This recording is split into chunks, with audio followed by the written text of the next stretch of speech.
옛날 옛적 숙종 임금이 나라를 다스리던 시절이었습니다. 남의 바닷길이 닿는 청해고을에서 사또 날이라 하면 한양의 정승판서도 함부로 못할 만큼 기세가 등등했습니다. 관아 곳간 문이 열릴 때마다 쌀가마니 사이로 쥐들이 뛰어나왔습니다. 배가 불러 터진 놈들은 몇 발짝 못 가 뒹굴었지요. 소금 상인들은 관아에 들 때면 사또의 눈치부터 살폈습니다. 청사 마루에 무릎 꿇고 앉아 은자를 올리는 상인들의 손이 미세하게 떨렸습니다. 장터에는 매일같이 잔치가 벌어졌습니다. 관아에서 내려온 곡식으로 술이 빚어졌고 기생들의 비단 치맛자락이 누각을 오갔지요. 가야금 소리가 밤새도록 이어졌습니다. 하지만 그 풍요는 거짓이었습니다. 백성들의 부엌은 날로 비어갔습니다. 환곡이라는 이름으로 빌려준 곡식은 돌아올 때면 배로 불어났고 갚지 못하는 이들의 집은 헐값에 넘어갔습니다. 장터 구석에서는 굶주린 아이들이 울었고 나루터에는 고향을 등지는 배들이 줄을 이었지요.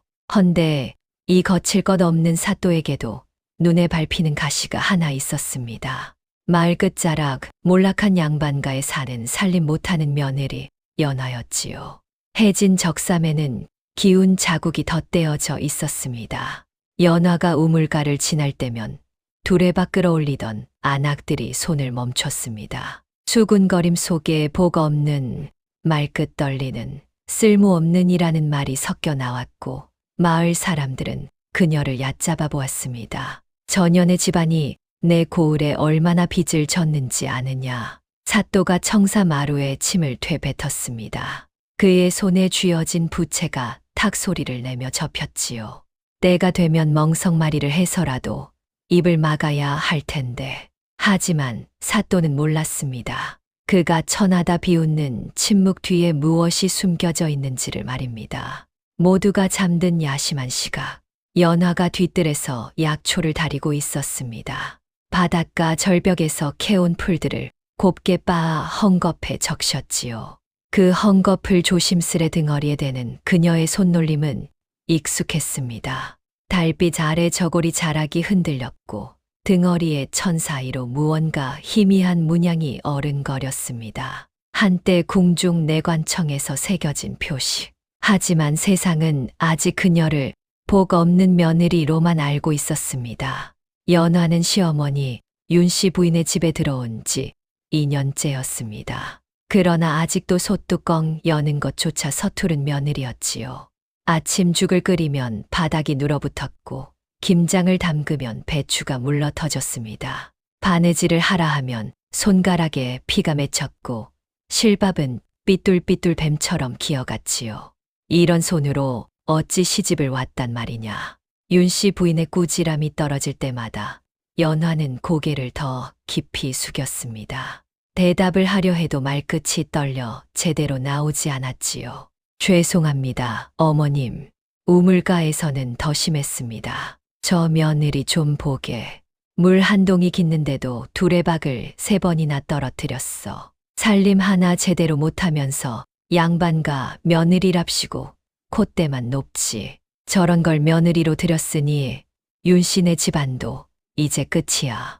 안악들의 수군거림은 날카로운 바늘처럼 연화의 등을 찔렀습니다.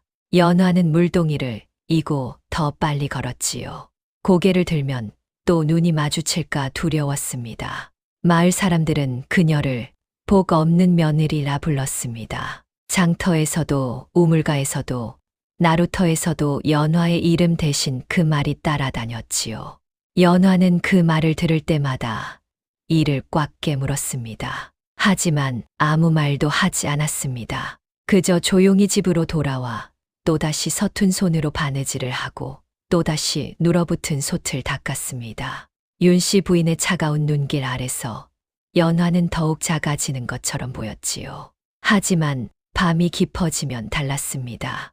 연화는 홀로 뒤뜰에 나가 약초를 다루는 손놀림을 보였습니다. 그 손은 낮의 서투름과는 전혀 달랐지요. 정확하고 빠르고 한치의 흔들림도 없었습니다.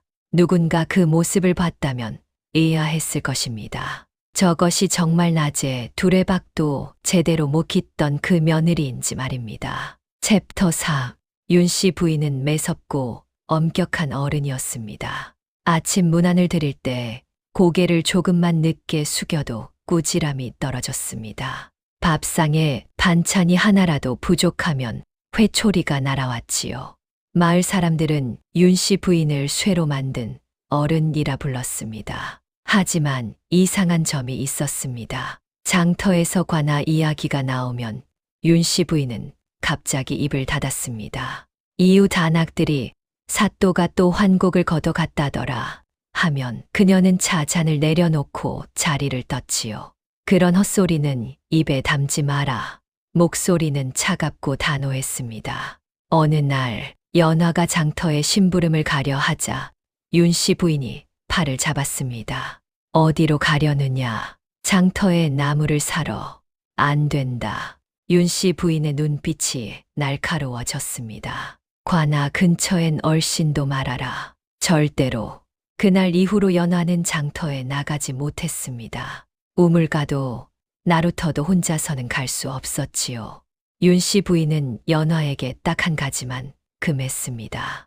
관아와 관련된 모든 곳을 말입니다. 그 금기의 이유를 연화는 알지 못했습니다. 하지만 어렴풋이 느낄 수 있었지요. 시어머니의 매서운 눈빛 뒤에 숨겨진 두려움을 말입니다.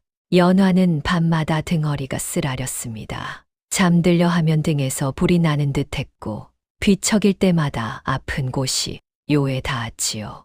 연화는 조용히 자리에서 일어나 뒤뜰로 나갔습니다.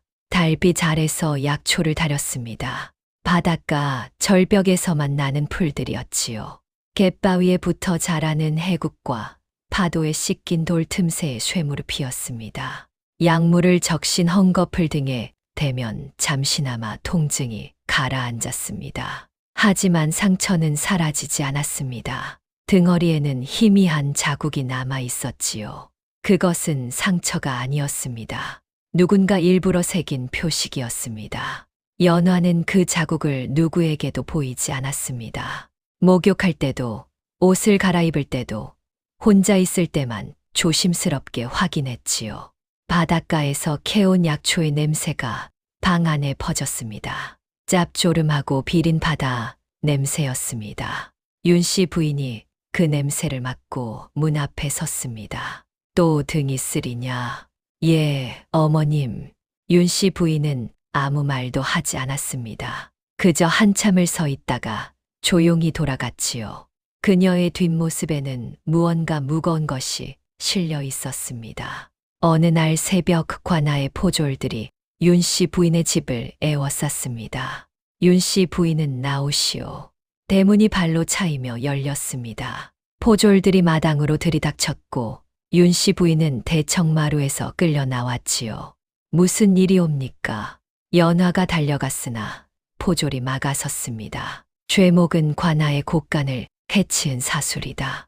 무당과 짜고 구판을 벌여 나라의 곡식을 망쳤다는 고변이 들어왔다. 그럴 리가 없습니다. 어머님은. 입 닥쳐. 포졸의 손이 연화의 뺨을 후려쳤습니다. 연화는 마당에 쓰러졌지요. 윤 씨 부인은 포승줄에 묶인 채로 끌려갔습니다. 그녀는 연화를 돌아보며 입술을 깨물었습니다. 집 안에 있어라. 절대로 밖으로 나오지 마라. 하지만 그 말은 지켜질 수 없었습니다. 이튿날 장터 한복판에 방이 붙었습니다. 죄인 윤 씨에게 곤장 100개를 치겠다는 공고였지요. 백성들이 수군거렸습니다. 저 집은 원래 수상했어. 곡간에 곡식이 썩은 건 다 저 무당년 때문이래. 거짓 소문이 퍼져나갔습니다. 누가 퍼뜨렸는지는 뻔했습니다. 연화는 그 방을 보며 주먹을 쥐었습니다. 손톱이 손바닥에 박혔지요. 사흘 뒤 장터는 사람들로 가득 찼습니다. 형틀이 세워졌고 그 앞에 곤장 괴짝이 놓였습니다. 사또가 높은 자리에 앉았고 윤 씨 부인은 포승줄에 묶인 채 끌려왔지요. 죄인 윤 씨, 곤장 100개를 받을 준비를 하라. 형리가 윤 씨 부인을 형틀에 눕히려 했습니다. 그때였습니다. 잠깐 군중 사이를 헤치고 연화가 나타났습니다. 그녀는 사또 앞에 무릎을 꿇었지요. 어머님 대신 제 등을 치십시오. 장터가 숨을 멈춘 듯 고요해졌습니다. 사또가 비웃었습니다. 내가 대신 맞겠다고 며느리 주제에? 어머님께서는 무고하십니다. 제가 대신 맞아 죄를 씻어 드리겠습니다. 연화의 목소리는 떨렸지만 단호했습니다. 사또는 속으로 계산했습니다. 약한 며느리 하나로 저 집안을 완전히 꺾을 수 있겠군. 좋다. 허락한다. 대신 곤장 100대를 끝까지 맞아라. 사또가 손을 들자 형리들이 연화를 형틀로 끌고 갔습니다. 윤씨 부인이 소리쳤습니다. 안 돼. 연화야, 도망쳐. 하지만 연화는 고개를 저었습니다. 그리고 조용히 형틀 앞에 엎드렸지요. 장터가 사람들로 꽉 찼습니다. 나무 위에 올라간 아이들, 처마 끝에 매달린 청년들, 담장 너머로 고개를 내민 노인들까지 모두 한 곳을 바라보았습니다. 형틀 앞에 엎드린 연화였습니다. 곤장 괴짝이 삐걱거리며 열렸습니다. 형리가 피 묻은 몽둥이를 꺼내 들었지요. 그 몽둥이에서 비린 냄새가 났습니다. 전에 맞은 사람들의 피가 아직 마르지 않은 것이었습니다. 연화는 천천히 저고리에 옷고름을 풀었습니다. 등이 드러났습니다. 그 순간 장터의 공기가 멈춘 듯 했습니다. 사또의 얼굴이 하얗게 질렸습니다. 그의 손이 부들부들 떨리기 시작했지요. 형리가 몽둥이를 들어 올렸습니다. 하늘 높이 올라간 몽둥이가 내려치려는 순간이었습니다. 기다려. 사또가 소리쳤습니다. 그의 목소리는 떨리고 있었습니다. 형리가 멈칫했습니다. 사람들이 웅성거렸지요. 사또는 천천히 자리에서 일어났습니다. 그리고 형틀로 다가갔습니다. 연화의 등을 내려다본 사또의 눈이 점점 커졌습니다. 그 등에는 상처가 아니라 표식이 있었습니다. 희미하지만 분명한 문양이었지요. 궁중내관청에서 쓰는 비밀 낙인이었습니다. 사또의 입술이 바짝 말랐습니다. 그는 뒷걸음질을 쳤습니다. 사또의 얼굴에서 핏기가 싹 빠졌습니다. 그 표식은 조정에서 특별히 추적하는 사건의 생존자를 뜻했습니다. 그것도 궁중 곡물 운송 기록 조작 사건의 증인이었지요. 사또는 그 사건의 주범 중 한 명이었습니다. 한양에서 환곡과 세금을 빼돌리다가 발각될 뻔했고 증거를 없애기 위해 청해로 내려온 자였습니다. 그리고 이곳에서도 같은 짓을 반복하고 있었지요. 만약 저 표식의 주인이 입을 연다면 사또의 목숨은 그 자리에서 끝이었습니다. 사또는 헛기침을 했습니다. 잠깐만. 그는 연화 앞으로 다가갔습니다. 무릎을 꿇었습니다. 장터의 사람들이 숨을 죽였습니다. 사또가 연화에게 절을 올렸습니다. 1번, 2번, 3번. 제가 잘못 보았습니다. 용서하십시오. 사또의 목소리는 떨렸습니다. 그것은 존경의 절이 아니었습니다. 살기 위한 절이었지요. 사람들은 무슨 일인지 알 수 없었습니다. 권세 높은 사또가 천한 며느리에게 왜 절을 하는지 말입니다. 하지만 사또는 알고 있었습니다. 저 여자가 누구인지, 저 표식이 무엇을 의미하는지를 말입니다. 연화는 천천히 옷고름을 여미었습니다. 곤장을 거두십시오. 그녀의 목소리는 차갑고 낮았습니다. 사또는 떨리는 손으로 형리에게 손짓했습니다. 형을 중지한다. 형리가 곤장을 내려놓았습니다. 윤씨 부인의 포승줄이 풀렸지요. 사람들은 웅성거렸습니다. 무슨 일이냐? 사또가 왜 저러시는 거야? 며느리의 등에 뭐가 있길래? 하지만 아무도 정확히 알 수 없었습니다. 연화는 이미 옷을 여미었고 사또는 입을 꾹 다물고 있었지요. 사또는 억지로 웃음을 지으며 말했습니다. 오늘 형은 취소한다. 윤씨 부인의 무고함이 밝혀졌다. 거짓말이었습니다. 하지만 사또에게는 다른 선택이 없었습니다. 연화를 건드리는 순간 자신의 모든 죄가 드러날 것이기 때문이었지요. 연화는 윤 씨 부인의 손을 잡았습니다. 어머님, 일어나십시오. 두 사람은 장터를 빠져나갔습니다. 사람들이 길을 비켜주었지요. 사또는 그 뒷모습을 바라보며 이를 갈았습니다. 전연을 없애야 한다. 살아있는 한 내 목숨이 위태롭다. 그날 밤 사또는 은밀히 사람들을 불렀습니다. 얼굴을 천으로 가린 사내들이 관하로 모여들었지요. 오늘 밤 안에 처리하라. 흔적도 남기지 말고. 연화와 윤 씨 부인은 집으로 돌아왔습니다. 대문을 닫자마자 윤 씨 부인이 연화의 손을 꽉 잡았습니다. 내가 왜 등을 보였느냐? 그 표식을 감춰야 한다고 그토록 말했건만 어머님을 살려야 했습니다. 연화의 목소리는 담담했습니다. 이제 사또는 우리를 가만두지 않을 것입니다. 윤 씨 부인의 얼굴이 굳었습니다. 그녀도 알고 있었습니다. 오늘 일로 모든 것이 달라졌다는 것을 말입니다. 내가 견딜 수 있겠느냐? 견뎌야지요. 연화는 뒤뜰로 나갔습니다. 달빛 아래서 약초를 꺼냈지요. 하지만 이번에는 등에 바르지 않았습니다. 다른 풀들을 꺼내 빻기 시작했습니다. 독초였습니다. 만약을 대비해야 합니다. 연화의 눈빛이 차갑게 빛났습니다. 그녀는 더 이상 고개 숙인 며느리가 아니었습니다. 복수의 첫 매듭이 묶인 순간이었지요. 윤 씨 부인은 연화의 뒷모습을 바라보며 한숨을 쉬었습니다. 결국 이날이 오고야 말았구나. 그녀는 안방으로 들어가 장롱 깊숙한 곳을 뒤졌습니다.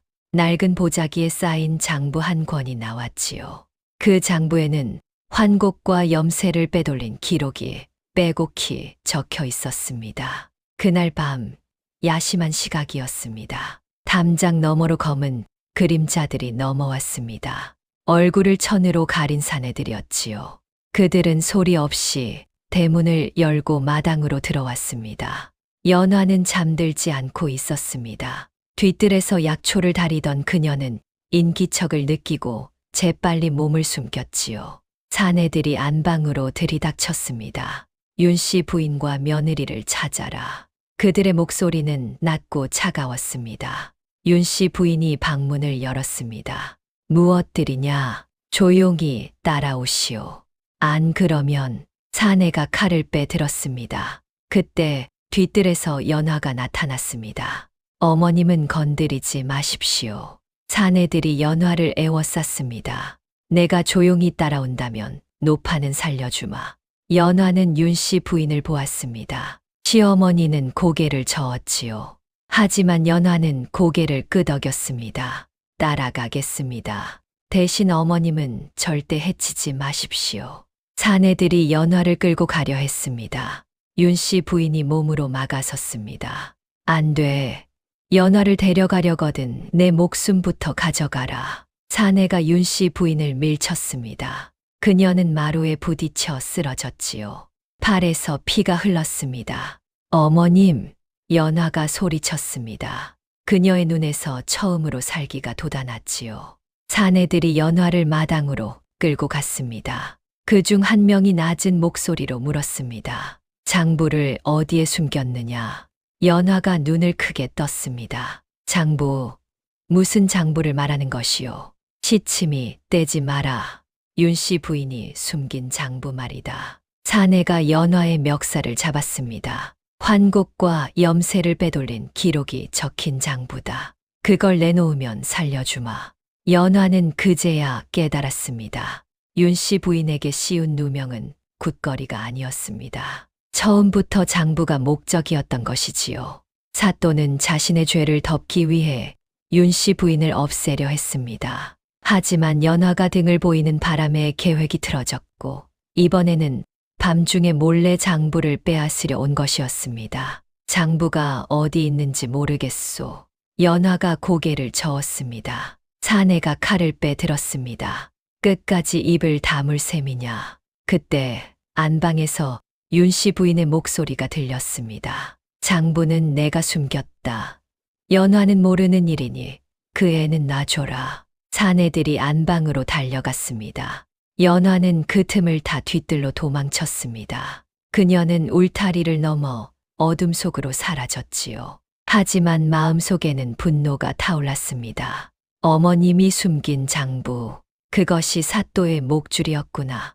연화는 마을 뒷산으로 올라갔습니다. 어둠 속에서 숨을 고르며 생각했습니다. 이제 더 이상 숨을 수 없다는 것을 말입니다. 지난 2년 동안 그녀는 약한 며느리를 연기해 왔습니다. 살림도 못하고 말끝도 떨리고 늘 고개를 숙인 사람으로 말입니다. 하지만 그것은 모두 가면이었습니다. 연화는 한때 궁중내관청에서 일했던 사람이었습니다. 환곡 운송 기록을 관리하던 중 조작을 발견했고 그 증거를 빼돌렸지요. 그리고 목숨을 노리는 자들에게 쫓겨 청해까지 도망쳐 왔습니다. 윤 씨 부인은 연화를 숨겨주었습니다. 며느리로 들여 신분을 감추게 했고 표식을 절대 보이지 말라고 당부했지요. 하지만 이제 모든 것이 드러났습니다. 연화는 더 이상 약한 척할 필요가 없었습니다. 그녀는 산을 내려와 집으로 돌아갔습니다. 사내들은 이미 떠난 뒤였지요. 안방에서는 윤 씨 부인이 피를 흘리며 쓰러져 있었습니다. 어머님, 연화가 윤 씨 부인을 안았습니다. 연화야, 윤 씨 부인이 가까스로 눈을 떴습니다. 이제 내가 끝내야 한다. 장부는 뒤뜰 우물 밑에 숨겨두었다. 어머님, 말씀 마십시오. 사또를 무너뜨려라. 내가 살려면 그놈이 먼저 무너져야 한다. 윤 씨 부인의 손이 연화의 손을 꽉 잡았습니다. 연화는 눈물을 닦았습니다. 그리고 고개를 끄덕였습니다. 알겠습니다, 어머님. 동이 틀 무렵 윤 씨 부인은 연화에게 모든 것을 고백했습니다. 내가 너를 며느리로 들인 건 우연이 아니었다. 윤 씨 부인의 목소리는 약했지만 또렷했습니다. 10년 전 한양에서 환곡 운송을 맡던 관리들이 있었다. 그들은 곡물을 빼돌려 염상에게 팔아넘겼지. 연화는 숨을 죽이고 들었습니다. 그 무리 중 한 명이 지금의 청해 사또다. 그놈은 발각되기 직전에 청해로 도망쳐 와서는 여기서도 같은 짓을 벌였지. 윤 씨 부인이 헛기침을 했습니다. 너는 그때 궁중에서 그 증거를 빼낸 사람이었다. 장부 2권 중 하나를 들고 도망쳤지. 그리고 청해까지 쫓겨왔고 그걸 어떻게 아셨습니까? 내가 너를 발견했을 때 내 등의 표식을 보았다. 그래서 알았지. 내가 바로 그 증인이라는 것을. 윤 씨 부인의 눈에 눈물이 고였습니다. 나는 내가 가진 장부 절반을 숨겨주었다. 그리고 너를 며느리로 들여 신분을 감춰주었지. 사또가 너를 찾지 못하도록 말이다. 어머님, 하지만 사또는 장부의 존재를 눈치챘다. 그래서 나에게 곧 누명을 씌워 입을 막으려 했던 것이다. 윤 씨 부인은 연화의 손을 더 세게 잡았습니다. 미안하다, 연화야. 내가 너를 더 지켜줬어야 하는데. 아닙니다, 어머님. 연화는 고개를 저었습니다. 어머님께서 저를 살려주셨습니다. 이제 제가 어머님을 지킬 차례입니다. 사흘 뒤 남편 도윤이 관아에서 돌아왔습니다. 그의 얼굴은 창백했고 손은 떨리고 있었습니다. 연화, 도윤이 연화를 불렀습니다. 사또께서 나를 부르셨다.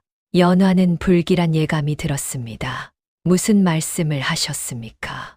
우리 집안의 빚을 모두 없애주겠다고 하셨다. 도윤의 목소리가 떨렸습니다. 대신 장부를 내놓고 당신을 관아로 데려오라고 하셨다. 연화는 숨이 멎는 듯 했습니다. 서방님께서는 어찌 대답하셨습니까? 도윤은 고개를 들지 못했습니다. 나는 이 집안을 지켜야 한다. 어머니도 당신도 모두를 지켜야 한다. 그래서요? 빚만 없어지면 우리 모두 살 수 있다. 연화는 웃었습니다. 차갑게 웃었지요. 그러니 저를 팔아넘기시겠다는 말씀이십니까? 연화, 방법이 없어. 사또를 거역하면 우리 모두 죽는다고. 이미 우리는 죽을 운명입니다. 연화가 도윤의 말을 끊었습니다. 서방님께서 저를 넘기든 안 넘기든 사또는 우리를 가만두지 않을 것입니다. 차라리 연화는 입을 다물었습니다. 그리고 밤중에 조용히 집을 나섰습니다. 도유는 그 뒷모습을 보며 주저앉았지요. 연화는 우물 밑에서 장부를 꺼냈습니다. 기름종이에 쌓인 낡은 장부였지요. 그 안에는 환곡과 염세를 빼돌린 기록이 빼곡히 적혀 있었습니다. 연화는 장부를 품에 안고 관아로 향했습니다. 아니, 관아가 아니라 나루터로 향했습니다. 그녀는 사또에게 전가를 보냈습니다. 장부를 넘기겠다. 단, 나루터에서 거래하자는 내용이었지요. 사또는 그 전가를 받고 비웃었습니다. 어리석은 계집년, 제 발로 무덤에 걸어 들어오는구나. 하지만 연화에게는 계획이 있었습니다. 나루터는 사람들의 왕래가 잦은 곳이었습니다. 증인들이 많다는 뜻이었지요. 그리고 연화는 장부를 하나만 가진 것이 아니었습니다. 윤씨 부인이 숨긴 것은 장부의 절반이었습니다. 나머지 절반은 연화가 한양에서 가져온 원본이었지요. 두 장부를 합치면 사또의 모든 죄목이 드러났습니다. 연화는 나루터로 걸어가며 중얼거렸습니다. 이제 끝을 봅시다. 해질녘 나루터에는 사람들이 모여 있었습니다. 배를 기다리는 상인들, 짐을 나르는 인부들, 물고기를 파는 안악들이 북적거렸지요. 연화가 나루터에 도착했습니다. 사또와 포졸들이 이미 와 있었습니다. 사또의 뒤에는 얼굴을 가린 염상들도 서 있었지요. 장부를 내놓아라. 사또가 손을 내밀었습니다. 연화는 품에서 장부 한 권을 꺼냈습니다. 여기 있습니다. 사또가 장부를 받아들고 펼쳤습니다. 그의 얼굴이 환하게 밝아졌지요. 그래, 이거다. 이제 너도 쓸모가 다했으니. 사또가 포졸들에게 손짓했습니다. 전연을 잡아라. 포졸들이 연화에게 다가갔습니다. 그때였습니다. 연화가 품에서 또 다른 장부를 꺼냈습니다. 이건 뭐냐? 사또가 소리쳤습니다. 장부의 다른 절반입니다. 연화가 그 장부를 높이 들어 올렸습니다. 여기에는 사또께서 한양에서 환곡을 빼돌린 기록이 모두 적혀 있습니다. 나루터의 사람들이 숨을 죽였습니다. 사또께서 청해에서 버린 착복도, 염상들과 짜고 백성들을 괴롭힌 일도 모두 여기 적혀 있습니다. 연화의 목소리가 나루터에 울려 퍼졌습니다. 사또의 얼굴이 새하얗게 질렸습니다. 입 닥쳐. 당장 입을 닥쳐. 하지만 이미 늦었습니다. 나루터의 사람들이 웅성거리기 시작했습니다. 연화의 말이 퍼져나갔지요. 저 장부에는 사또께서 장터에서 제게 절한 이유도 적혀 있습니다. 연화가 사또를 똑바로 바라보았습니다. 제 등에 있는 표시, 그것은 궁중 내관청의 증표입니다. 사또께서는 그것을 보고 자신의 죄가 들킬까 두려워 절을 올린 것이지요. 사또가 뒷걸음질을 쳤습니다. 거짓말이다. 모두 거짓말이다. 하지만 사람들의 눈빛이 변했습니다. 포졸들도 사또를 의심의 눈초리로 바라보았지요. 염상들은 서로를 바라보며 슬금슬금 뒤로 물러났습니다. 연화는 장부를 나루터 바닥에 내려놓았습니다. 이 장부를 한양에 올리겠습니다. 사또의 죄가 낱낱이 밝혀질 것입니다. 사또는 땅에 주저앉았습니다. 그의 손이 부들부들 떨렸지요. 응징의 덫이 완전히 조여든 순간이었습니다. 나루터의 소식은 삽시간에 청해 고을 전체로 퍼졌습니다. 백성들이 관아로 몰려들었습니다. 그들은 사또가 자신들을 어떻게 괴롭혔는지 하나하나 증언하기 시작했지요. 환곡을 빌릴 때는 쌀 한 섬인데 갚을 때는 2섬을 내라고 했습니다. 제 땅을 헐값에 빼앗아 갔습니다. 아들이 곤장을 맞고 죽었습니다. 증언은 끊이지 않았습니다. 연화는 장터 한복판에 섰습니다. 그녀는 장부를 들고 사람들 앞에서 말했습니다. 사또가 장터에서 제게 절을 올린 것을 여러분은 보셨습니다. 사람들이 고개를 끄덕였습니다. 죄가 없는 사람이 왜 그리 떨며 절을 했겠습니까? 그것은 자신의 죄를 숨기기 위한 비겁한 행동이었습니다. 연화의 말에 사람들이 웅성거렸습니다. 맞아. 그때 사또의 얼굴이 새하였어. 무언가 숨기는 게 분명했지. 사또는 관아 안에 숨어 있었습니다. 밖으로 나올 수 없었지요. 염상들은 서로를 물어뜯기 시작했습니다. 나는 사또의 명령을 따랐을 뿐이다. 나도 억지로 한 것이다. 한때 한패였던 자들이 서로를 증인으로 삼았습니다. 연화는 장부를 관찰사에게 보냈습니다. 한양으로 보고가 올라갔지요. 보름 뒤 한양에서 어사가 내려왔습니다. 사또의 운명이 결정되는 순간이었습니다. 첫 번째, 재산 몰수였습니다. 어사의 명으로 사또의 창고가 열렸습니다. 환곡과 염세로 쌓은 곡식과 은전이 장터 한가운데 쏟아졌지요. 백성들은 자신들의 몫이었던 것을 되찾았습니다. 사또의 배와 창고는 하루아침에 비워졌습니다. 사또는 돈줄이 끊겼습니다. 두 번째, 가문의 붕괴였습니다. 사또의 처가와 친족들은 연루를 피하려 앞다퉈 연을 끊었습니다. 문중은 족보에서 그의 이름을 지웠지요. 염상 무리는 서로 죄를 떠넘기며 증인이 되었습니다. 한때 한패였던 자들이 서로를 고발했습니다. 사또는 믿던 것들이 모두 등을 돌렸습니다. 세 번째, 형벌이었습니다. 사또는 포승줄에 묶여 관아 마당을 끌려갔습니다. 끝내 유배형이 선고되었지요. 함께했던 염상 중 주모자는 참형을, 잔당은 장형과 유형을 받았습니다.